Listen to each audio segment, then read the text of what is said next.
first comedian tonight. I use that term loosely. Very loosely. If you were to look up frenemy in the dictionary for me, this guy would be it. My man. He is, over the years, has become an acquired taste for me. And at his core is a phenomenal person and someone over the years I've been proud to call a friend. He does a very successful podcast, runs an entire radio network called the We Are Libertarians Radio Network. Thank you. And he also works for the very fabulous Bob and Tom Show. How he got that job, I have no idea. I don't know what he's got on Tom Griswold. Maybe he'll let us in tonight. But he is a great, great person, a great, great friend, and incredibly funny. Ladies and gentlemen, give it up for Chris Bangle.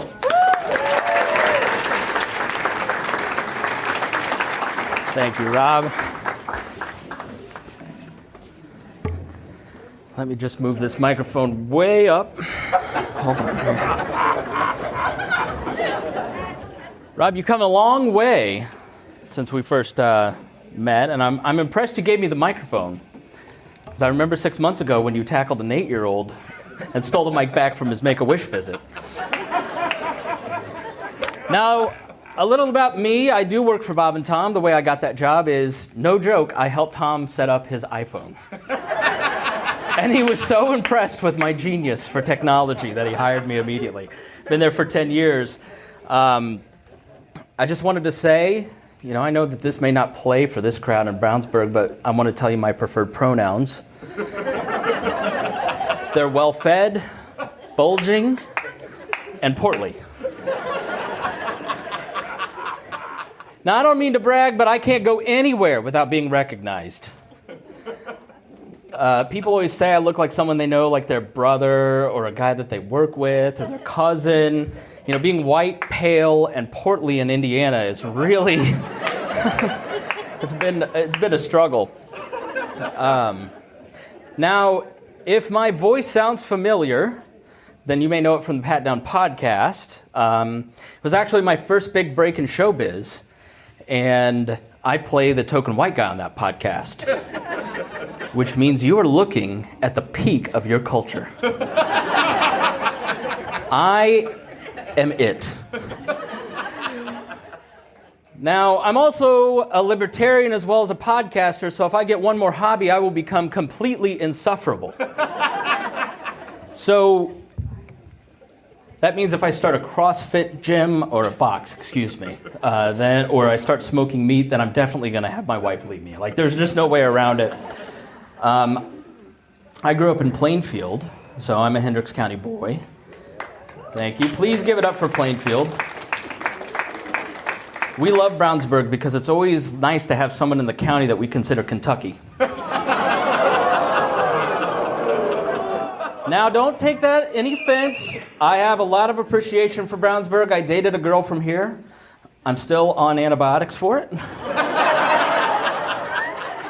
But I am fortunate that I never got considered one of the locals, you know, howling on my teeth. Now, Rob Kendall's from Brownsburg. Let's give it up for Rob Kendall. Rob has had more co-hosts than Taylor Swift has had boyfriends. I think it's because they're annoying and insufferable. I'm sorry, Rob's mom. You know, even his mom is like, bring it down a notch. There is no middle ground with Rob Kendall. You can't stand him or you absolutely hate him. Rob is the Eddie Haskell of WIBC. He's smug, and he's an arrogant side character there. Rob gets to the point like he gets to a woman's G-spot. Never. Rob's dog was recently in the hospital. Poor Bruce. It's really a tragedy. He wasn't sick, he just tried to hang himself. Even Michael Vick's dogs weren't that desperate to get away from his owner. But the real reason we are here tonight is to raise money for BOAA. It's an amazing charity that provides opportunities for seniors to have fun, which is how Abdul got his show on WIBC. It must be nice to meet all your listeners. Now, Abdul, I have to come clean about something. I'm not Catholic, but I did practice Lent. I just wanted to give up reading or listening to him for 40 days. Abdul recently asked on Twitter why women should breastfeed. It was like a reverse OJ. I just sat there clicking refresh going, this is awesome. What an idiot.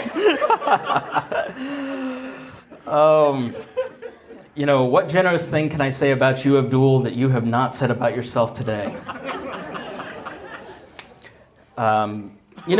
Abdul and Rob have different radio styles. I don't know, have you guys listened to them on the radio? All right, you got 30% cume in this room. Abdul, the Downton Abbey movie just came out. If Abdul were on the radio, he'd say, in other news today, Focus Features announced a new Downton Abbey movie that will release in theaters this May. Just very simple, very straightforward. Rob would read it like this. The new Downton Abbey movie will only be released in theaters. No streaming options? Do they know how high gas is? The Indiana GOP has not taken away the gas tax yet. What are they hiding? This is Eric Holcomb's fault. And then 15 minutes of that. You wouldn't even get into the Dowager or anything. You just get ranting about Eric Holcomb.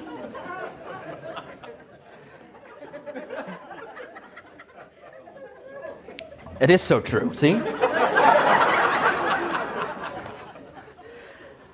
We have another radio legend here. His name is Jay Baker. Just a lovely man. Not physically, you'll see him later, but he is beautiful where it counts. He used to play a character on the Bob and Tom show called Dick Nixon, which, yes. Dick Nixon on Bob and Tom kind of sounds like a porno, doesn't it? Which is kind of ironic because Jay is known around the building for bringing the filthiest magazines into the radio station. I'm not going to spare the details because there's not a defibrillator back here. I don't want to shock anybody. But Sergeant Fleck couldn't find any class in those. I had to change a word there. Class was a late addition for something that was much worse. And then I got up here and I went, you know what? We're not going to say that word. Now, Sergeant Fleck is here in case somebody punches Jay Baker for one of his jokes, which I can assure you is not going to be a problem because he's never found a punchline. Now, Sergeant Fleck, I know what you're seeing. He's profiling this whole room looking for threats. And he looked at the guy on stage who is a white male with a history of trauma, who loves cargo shorts, well-documented personal and political grievances with many, many people. I could go on. I'm not a mass shooter, I promise. But I assure you I only want to overthrow the government. And if you need to verify that, Detective Thompson down at the FBI in the Indianapolis office has my file. My neighbor saw something and said something, but it all got straightened out, okay? I promise you're all safe. I don't even have a gun, per court order. Now, I mentioned that I'm married to a lovely woman who's back in the dark. Her name's Reagan. And the truth is, I didn't want her to come tonight, because a wife shouldn't see her husband crap the bed twice in 1 week. So really, honey, I have to ask, why are you here?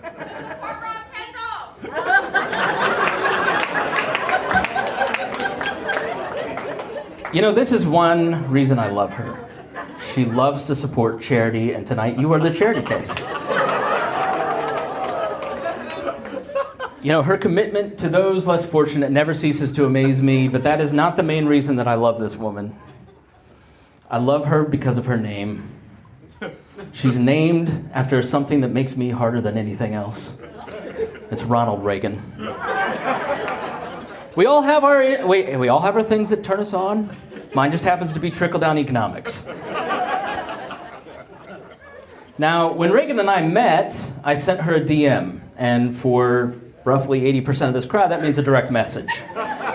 So, now, For those, I'm sure there are a lot of singles in here, no matter what the age. I've read the stories about, the seniors and everything that's going on in the nursing homes, and congratulations. If you need to know about antibiotics, I'm the guy to talk to. Thanks to the girl from Brownsburg. Now, the best way to meet someone is not on Tinder, it is on Facebook. You just start watching and waiting for the DM signal. The DM signal comes in many different forms, but it is the moment when clearly the woman has become single. And in this market, you have to snap them up quick. You can't wait. Because if they're on Tinder, never mind. Now, what is the DM signal? It's a conservative mom, maybe from Brownsburg, that starts wearing less and going out more and kind of posting about that. Or, maybe she got a bob haircut. You know what I'm talking about. A bob haircut and got a bad dye job. Starts posting, I did a thing. Which is basically a low intelligence phrase that if they say that, you got to be out. But in my case, it was the mom who does the professional photo shoot without the dad. You've got 30 minutes or less to get in those DMs after they're posted. And you have to aggressively go back and like many, many different posts to let her know that you're interested. That's the type of woman that I want. Somebody that knows they need somebody that's cute in the face with stepdad skills in place. So when I saw her posting about the Notebook, I knew this was my opportunity. Because nobody posts about the Notebook without being single. Now, Notebook is a sad movie about dementia. I don't mean to say anything offensive, but you're not going to remember that joke in 15 minutes anyways. If you are posting about the Notebook, you are lonely and sad, and you have eaten a whole pint of Ben & Jerry's and you're 4 glasses of wine deep, which makes me seem reasonable and tolerable. Now, I'd been friends with her for years. I'd been, like I said, liking her posts. And when I finally got the chance to make contact with this beautiful woman, what did I do? I sent her a wave emoji. Again, you hear the uproarious laughter. That's the dumbest thing you could do. So how did I follow that up? I asked her, has anyone ever told you you look just like your mom? Because what every woman wants to hear after you say that is, are you going to a BOAA fundraiser later? Now, she is a single mom, and I, like every man, can appreciate a tax break.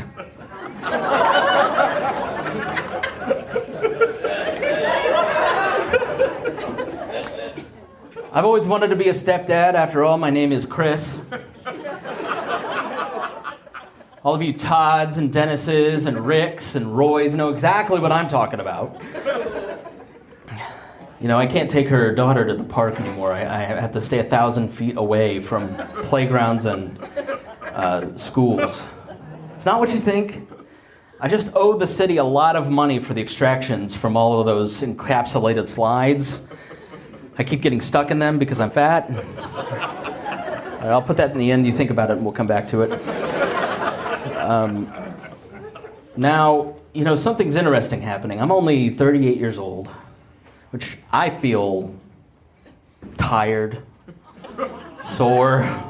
So I do admire everyone here, because getting old is no joke. Jay, you know what I'm talking about. Something's happening. I'm turning from a man to a dad. I've lived with her for 6 months, and you start to sort of change. And I don't think I have to tell all of you exactly what I mean, because I know this crowd was in there grabbing the 11% rebate card, and you're actually going to send it in. I mean, listen, this room has more New Balances than a Foot Locker, and we're all wearing white socks pulled up to here, right? Shoes that look like they were built for club feet in the 1920s. Now, what I've learned in my neighborhood is that every man gets a dad thing. One guy across the alley, he's the garbage dad. So he always puts out the trash cans for everybody, so it gets picked up properly. Then there's the garage door dad. He texts everybody that their garage door is open. I'm the landscaping dad, so I've started doing things like mowing my neighbor's lawn, planting flowers for them. They haven't asked. It's just you got to do these things because this is the way proper societies run. I'm wandering garden centers giving life advice to random young people. It's even starting to infect my comedy. I should say, 2 nights ago we were at a restaurant. This is when I knew it was getting really bad because my wife and I were having dinner and there was a table of 3 college girls who were, I think they were attractive, but I wasn't looking at them. I was looking at the well-trimmed box.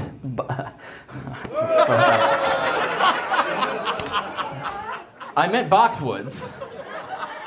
But boy, was that an unfortunate slip of the tongue, which I'm not going to have again. Sorry, Reagan. Dadism is starting to affect everything, including my comedy, like I said. When I sat down, I've got a few of the first jokes that I wrote. I just want to see if you guys like these. The reading of a will is a dead giveaway.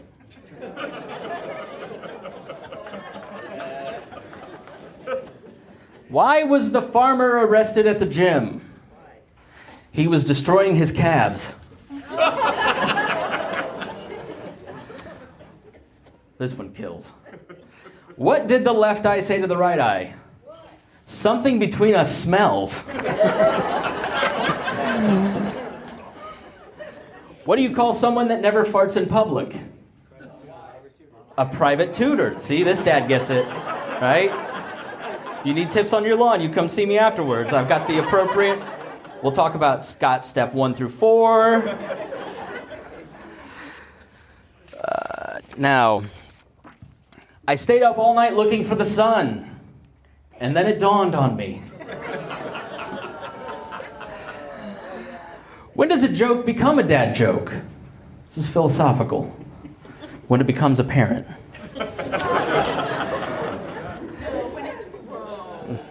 No, moms, you're not in this conversation.